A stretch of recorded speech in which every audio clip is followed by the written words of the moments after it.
Hello, everyone. This is your market update for Friday, August 21st, 2026. Today, we're going to get manufacturing and services PMI next week. We'll see PCE on Wednesday, and I think the big day next week will probably be Friday when we'll get Kevin Warsh's Jackson Hole speech. So that could move markets. I believe that will be at 10 a.m. next Friday. Over to the headlines. Bessent says he's ready to expand Treasury buybacks. This was a big market making move this week. Over here it says Treasury Secretary Scott Bessent said the administration will unveil a new fiscal initiative to address the highest borrowing costs in years.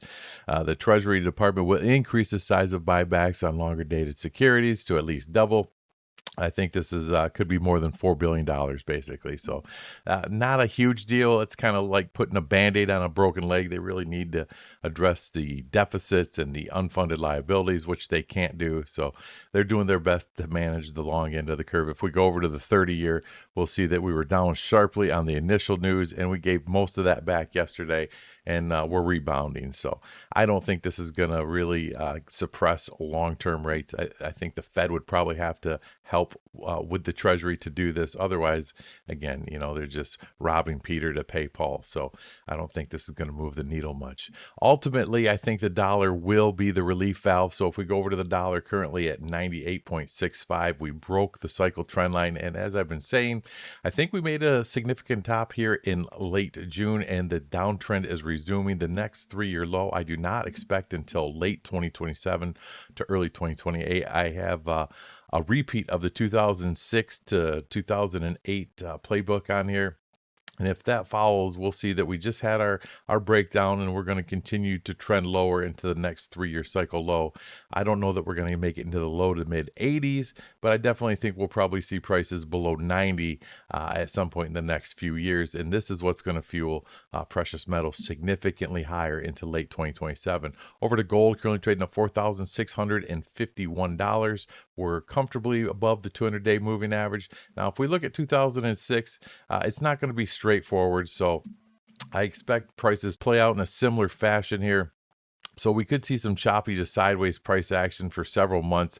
Again, I think getting back above the 5,000 level durably will probably take a while. So I think we're probably going to consolidate and base below 5,000 or around the 5,000 level.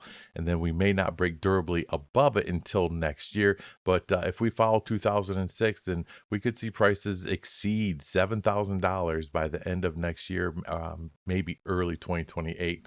But I think we got a lot more upside here in gold. Over to silver, currently trading at $69.99, almost $70. We are breaking above the cycle downtrend line, and we just need a couple of strong closes above that.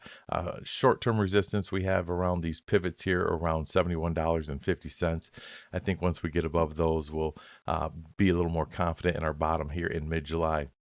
But again, it'll take a while to get this uptrend rolling, and I think we'll probably base below the 100 level, just like the 5,000 level in gold. I think 100, getting back durably above 100 will take some time. I'll probably have to consolidate and base, and then maybe break above that sometime next year, and I think we'll see new all-time highs in silver as well. How high prices go next year is anybody's guess, but I think we're definitely going to take out the January high. Over to platinum, currently trading at $1,896. We are above the cycle downtrend line and getting ready to test the 200-day moving average, currently around $1,930. So I think we have our bottom, and I think we will see new all-time highs next year. It'll probably be challenging to get through the 2,200 to 2,400 is where I think we'll probably base and consolidate for a while before we get durably above those levels. Over to GDX was up 2.59%. I thought we'd see miners begin to outperform the metals here, and they've surprised even me. I think from the mid-July low to the recent high was something like a 43% rally. We didn't even dip below the 200-day moving average. So I think the 200-day moving average is support. Eventually, I think in the next week or so, we'll probably see a short-term top and a pullback. And then maybe if anyone's interested, if we get a dip back to the 200-day moving average, that could offer a buying opportunity to add to your positions. But I think miners will probably make higher highs well ahead of gold, and they could even do that maybe before the end of the year. So I'm keeping an eye on that. Over to Bitcoin, this has been real confusing to me. Currently 76,800. We have a massive move above the 200-day moving average. Usually this deep into a bear market, we're 10 months into a bear market, and when you see prices slice through the 200-day moving average like that, that has almost always indicated a bottom. So if this was the bottom on July 1st, that was the shortest bear market in Bitcoin history at just under 9 months. Usually it's at least a year. So that's why I was expecting an October low. So my guess here, this is my best guess at this time, is I think this is a final fake out before the final dump into October. So I think this is getting everybody on the wrong side of the boat, and I think we're probably going to see one more dump, probably starting in September into October. I don't think we're probably going to see 40,000 anymore. This has changed things for sure. But what I will be watching for in September is a pullback to the 200-day moving average. And if it holds the 200-day moving average and turns back higher, then this probably was the low here in July. The other things I'm watching is the balance price. As I said in yesterday's report, we've always tested or dipped below the balance price. We didn't even come close this time. So that is a red flag to me as well. Maybe Bitcoin is changing, but I would be very, very surprised if Bitcoin bottomed this far above the balance price. The other thing I like to watch here is the MVR score. Usually, every bear market, we see a dip into the negative green territory here. We didn't do that this time. So that's another signal that tells me that I don't think it's just over yet. But right now, if we go back to the chart, this is probably really tricking people here. They're going to get long. They're going to go leverage. I think this was mostly a massive short squeeze that I think will probably peak out here within the next week. Could happen sooner. Could happen closer to Kevin Warsh's Jackson Hole speech next week.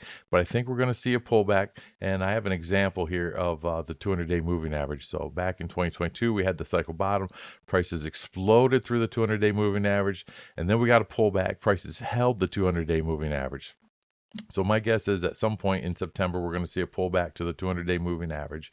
If it holds and turns back higher, then this was the low, 3 months premature, which would be a surprise to me. But if it holds the 200-day moving average and turns back higher, then that was it.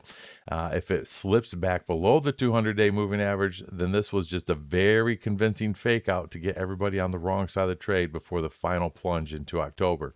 I think at a minimum, we'll probably at least take out the July low, but I don't know that we're going to make it all the way down to 40,000 any longer. If we do, then it might take a little longer than October. Maybe this will have to extend into November, which wouldn't be a big shock. I think the election's on November 3rd, so I would not be surprised if this does slip into early November. But overall, I still think we're probably going to make fresh lows, and we'll just have to see what prices do in September. So that's it for now. Have yourself a wonderful weekend, and we'll talk to you later.